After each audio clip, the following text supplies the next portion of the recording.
Hello, everyone. So, yesterday's affirmation was beauty. I am beauty. And I procrastinated my way into a situation where I would not be able to get the video done or uploaded in time. But I'm going to stick to the course and just bulldoze it through. I'll make up the extra day somehow. I think I'll just drop a video like 3 in the morning or something. But yeah, beauty. I am beauty. Um, it's a very dense topic. When I first went on the website and saw that beauty was the affirmation for yesterday, um, I spent the whole day thinking about the story of Leah, and Rachel. And for some reason, out of like all of the stories in the Old Testament, I feel like that story resonates or has made one of the biggest like impressions on me biblically. Um, I absolutely love Leah. And the way that the Bible describes her, she's not a sight for sore eyes. In fact, they describe her as having weak eyes, and there are lots of like different interpretations of that. Like some people say that she has cow eyes or just weird things, but she wasn't on Rachel's level, at least in Jacob's eyes. She wasn't on Rachel's level, but she was the most blessed out of both of them. God showered her with love and made her fruitful and made her, like, I guess, the mother of the line of Judah, because from her you can trace back the line of Yesu all the way to her. Um, and I really mourned for Leah. Like, I would read the story and think about what it must be like, what it must have felt like for her the first night when Jacob realized that she wasn't Rachel, and the look on his face. I think about that a lot. I think about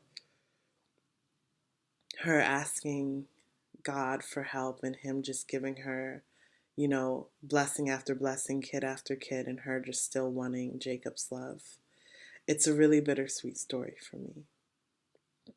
Um,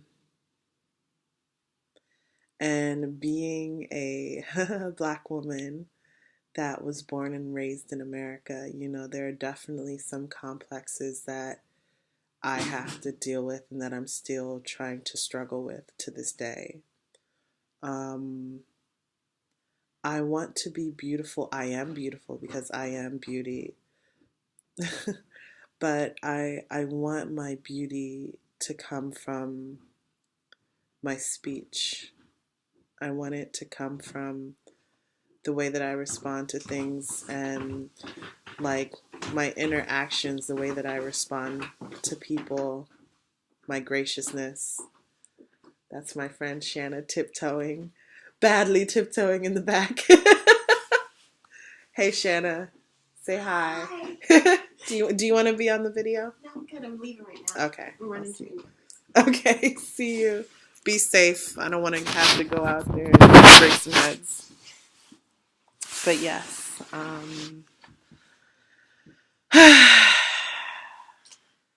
like I've had to struggle with beauty in terms of like dealing with my hair, dealing with my weight. My weight is really the big issues. I've never really had any like skin color issues. There's a lot of colorism in our community. Um, but I think, my Nigerian background sort of helped against that because it's like, whatever, we're all brown. Um, but it's just, especially with the weight, that's still something I struggle with today. And I just have to realize that my beauty doesn't come from my external, you know? Like, it's this weird thing, like, you know, sometimes how you feel shame about the way you look or going out and looking a certain way. That's something I've been actively fighting against and reveling in, just like, you know, bringing myself in that being enough. You know, I don't wear makeup. I don't really do anything extra. It's like, you know, I'm just a daughter of God, and that is enough. That should be enough. Um, I wasn't put here on earth to be eye candy or to please anyone aesthetically. That's not my purpose, you know? If I do, then great. And if I don't, then hey, you know, you'll survive. um, I remember being in my like early 20s, and I used to like buy a lot of hair products and stuff.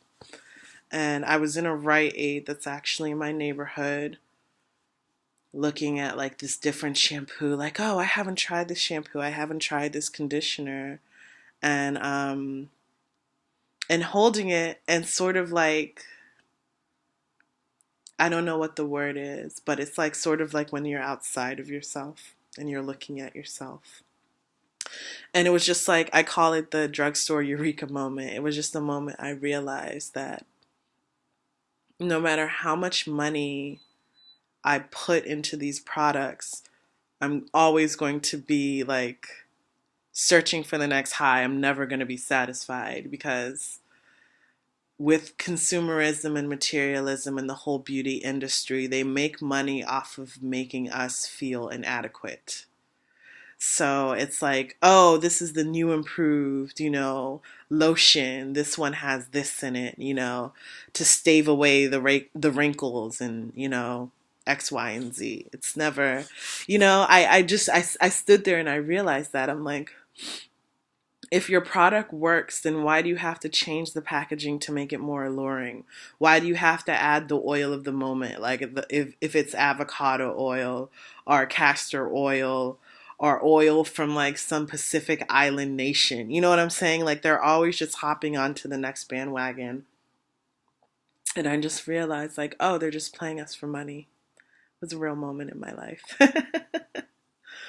um, but yeah. My patron saint is Saint Kateri Tekakwitha. Um, I like formally became a Catholic like I think 2 years ago, even though I knew I was Catholic at like, you know, like over a decade ago. I just, you know, took forever to make it official. And there are a lot of things that I love about Saint Tekakwitha, which is why I picked her. I feel really close to her. But yeah, one of the things that drew me to her was like, you know, her face was like disfigured with an illness. She had some illness and it disfigured her face and made her permanently sort of facially scarred. And it's interesting when, you know, I look at representations of her, it's sort of like the stereotypical like Native American. They just like really like Pocahontas her out, which is really annoying to me because that's not how she looked. It's like even iconography, you know, we sort of get swept away. Do you guys hear the tea kettle going off? We get swept away in trying to imagine and beautify these long deceased people, even though it's their actions that are really what is making them, you know, important. And just going on and on and on and on. So the last point I want to make is I finally watched The Help yesterday. I was holding it off for as long as I could. I did not want to watch it. It would touch a lot of sore spots in me. Might get into that in another video. But I watched it yesterday, and it really struck me how Viola Davis's character was always telling the little girl, like, you was kind, you was smart, you was important. And in none of those did she ever mention the girl's like physical characteristics. Like, you are blonde, you know, you are lithe, you are athletic, you are, you know, handsome, you're pretty, you know. This is just dust, you know? It's just dust. We get too caught up in our fig leaves. Like this whole like Instagram generation, and it's just like girls with just fake body parts here and there. It's really sad. I feel really sad for them.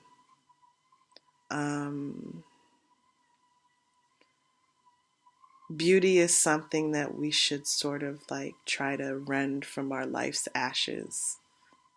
We should use the struggle that we go through to make beauty in this world, and to sort of find the beauty in this world and appreciate beauty even more. Real beauty, not just superficial sort of shallow beauty. So the song that I picked, it is called Beauty from Pain, and it's by Superchick. I love this song. Yeah, so I'm gonna play it right now.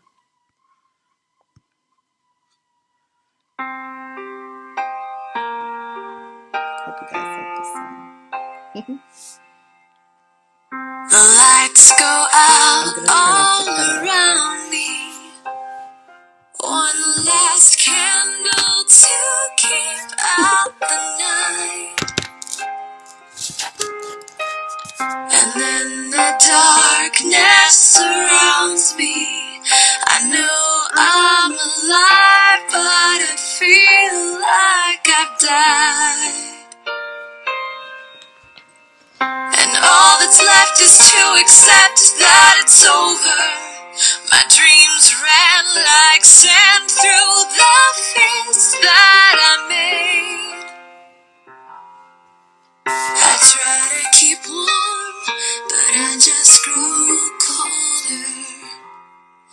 I feel like I'm slipping away. After all this has passed, I still will remain. After I've cried my last, there'll be beauty from pain. Though it won't be today, someday I'll hope again, and there'll be beauty from pain. You will bring beauty from pain.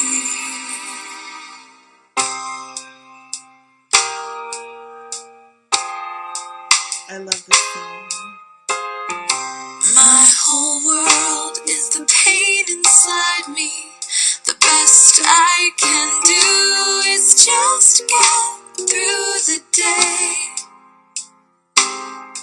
When life before is only a memory, I wonder why God lets me walk through this place.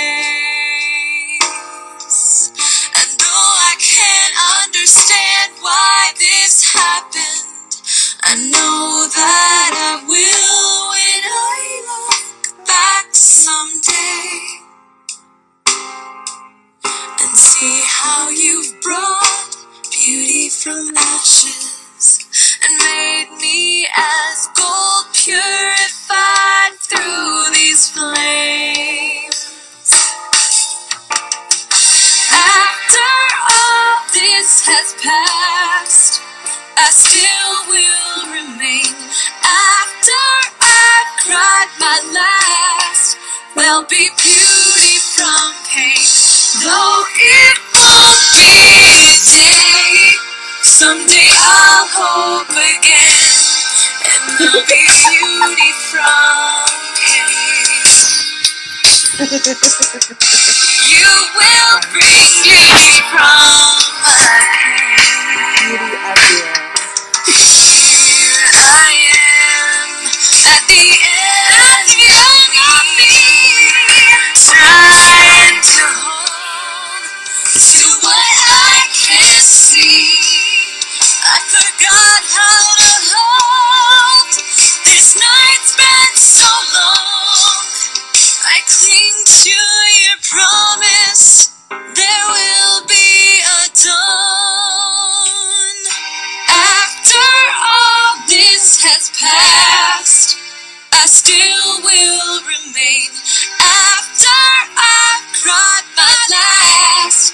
there'll be beauty from pain. Though it won't be today, someday I'll hope again, and there'll be beauty from pain. You will bring beauty from a pain.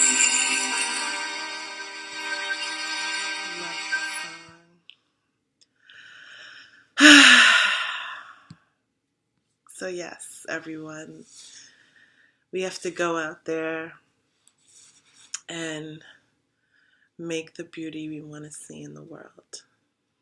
And the quote I'm going to leave with is from one of my favorite Catholic teachers, Bishop Robert Barron, who said that beauty is the arrowhead of evangelization.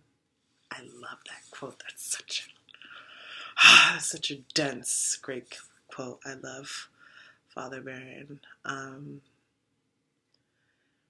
You attract more flies with honey than vinegar. Always remember that. Stay beautiful, everyone. Don't fall into the hype. Right, Platt? Bye.